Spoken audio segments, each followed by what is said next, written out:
Welcome to Not Milk Never Milk. Subscribe if you're lactose intolerant. You begin by preparing the essentials.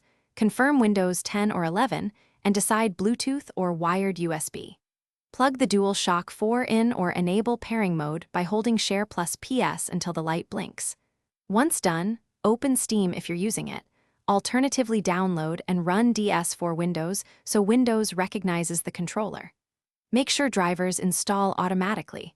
If prompted, accept device driver installs. This gets the system ready and moves you straight into configuring controller input mapping.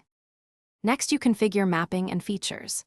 In Steam, enable PlayStation configuration support so games detect the DS4 natively, then calibrate button layout and gyro if needed. If using DS4 Windows, add the controller in the app, select or create a profile, and map buttons, triggers, and stick dead zones. This ensures accurate input. Test changes in big picture mode or a controller tester and adjust sensitivity or vibration. Because games interpret controllers differently, mapping now prevents conflicts and gives consistent gameplay. Finish by verifying everything works in a game session. Launch a title, confirm button prompts match, and check vibration and gyro if used.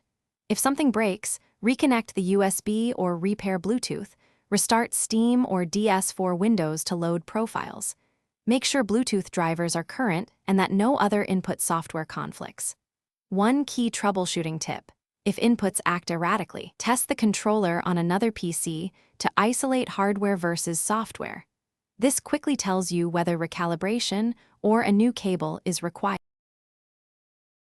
Thanks for watching. If this was helpful, leave a like and consider subscribing. See you next time.